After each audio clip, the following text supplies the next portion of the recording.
आज जैसे ही मेरी दादी माँ तीर्थ यात्रा से लौटी तो उन्होंने मुझे अपनी सेहत का राज बताया। आज उन्होंने बताया कि किस तरीके से वो अपनी हेल्थ का ध्यान रखती है। तो मैंने कहा कि दादी माँ चलिए पूरे तरीके से मुझे बताइए। दादी माँ ने बोला कि इसमें ज़्यादा कुछ करने की ज़रूरत नहीं है, बस एक नारियल का गट लेना है और उसमें कुछ इस तरीके से एक चौरस सा डब्बा निकाल देना है, यानी कि छोटा सा होल करना है, एक छेद करना है, जिसकी वजह से हम इस रेसिपी का इस्तेमाल करेंगे या यूँ कहें कि इसको हम अच्छे से बना पाएंगे।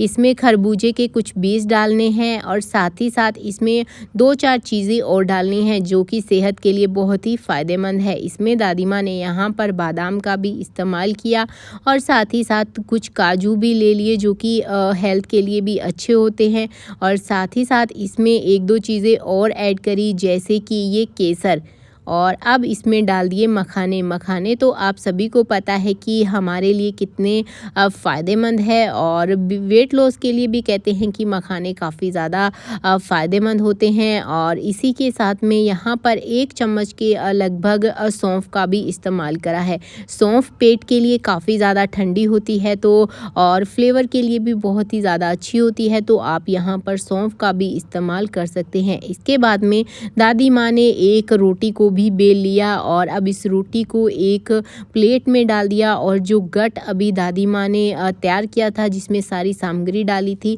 उसको रखकर रोटी की मदद से कुछ इस तरीके से लपेट दिया।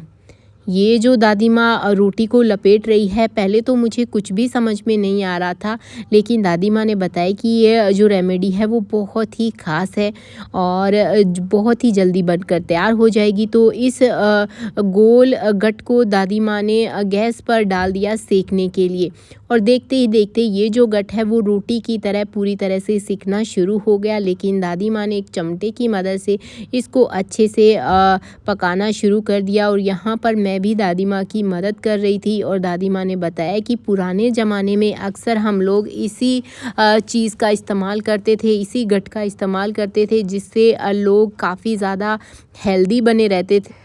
आखिर दादी माँ ऐसी कौन सी हेल्दी चीज़ बना रही है, ये तो हमें थोड़ी देर में पता चल जाएगा। तब तक आप मुझे कमेंट करके बता दीजिए कि आप ये मेरा प्यारा सा जो वीडियो है वो देश के कौन से कोने से देख रहे हैं, ताकि मैं आपका थैंक्स कर सकूं। पिछला कमेंट जो हमारे वीडियो पर करा है वो है नीतू वर्मा पटना से, और सोनिका तिवारी जी को जाता है दिल्ली से। तो आप भी प्यारे प्यारे से कमेंट कर दीजिए ताकि आपका नाम भी मैं अपने अगले वीडियो में ले सकूं। तो यहाँ पर दादी माँ ने इस गट को अच्छे से पका लिया और उसके बाद में बर्फ़ पर डाल दिया। मैंने कहा पहले तो आपने इसको पका लिया और अब आपने इसे बर्फ़ के ऊपर भी डाल दिया, कुछ समझ में नहीं आया। और अब आप इस रोटी को जो है वो उतार भी रही हो, आखिर आज होने क्या वाला है। तो दादी माँ ने बोला कि हमने इसको अच्छे से सेक लिया है और अब इसमें अच्छी से भाप भी आ गई है, और बर्फ़ में हमने इसलिए डाला था ताकि ये थोड़ा जल्दी नॉर्मल हो सके। तो देखते ही देखते दादी माँ ने इस सारी रोटी को हटा दिया और बोली कि ये अब हमारी जो चीज़ है वो तैयार होने के लिए रेडी है। मैंने कहा मैं समझी नहीं। तो दादी माँ ने नारियल के उस गट का ढक्कन हटा दिया और उसमें से कुछ चीज़ें निकालना शुरू हो गई।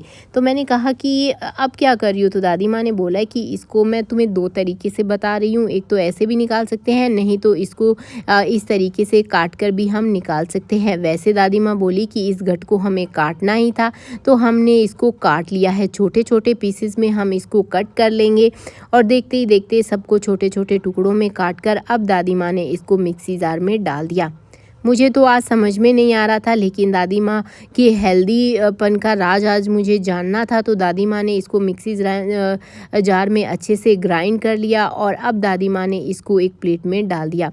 तो मैंने कहा कि दादी माँ क्या ये रेसिपी जो है, रेमेडी जो है, ये पाउडर ऐसे ही खाना है या इसके लिए कुछ और भी करना पड़ेगा। तो दादी माँ ने बोला कि हाँ अभी इसमें 1-2 चीज़ें और करनी पड़ेगी। तो मैंने कहा वो क्या करना होगा। तो दादी माँ ने बोला फटाफट से एक पतीला ले आओ। मैंने दादी माँ को पतीला दिया और साथ ही साथ दादी माँ ने यहाँ पर 1 गिलास दूध भी मांग लिया, और अब इसमें दादी माँ ने थोड़ा सा गुड़ डाला और बोला कि अब गुड़ को अच्छे से तुम मेल्ट होने दो। तो मैंने कहा इसकी जगह पे कुछ और भी डाल सकते हो क्या। तो दादी माँ ने बोला कि हाँ मिश्री का भी इस्तेमाल कर सकते हैं, लेकिन मिश्री थी नहीं।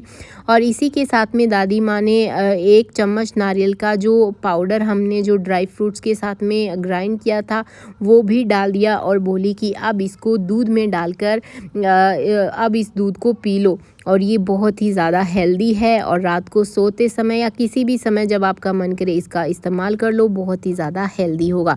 तो दोस्तों आज की ये वीडियो कैसी लगी मुझे कमेंट करके ज़रूर बताना।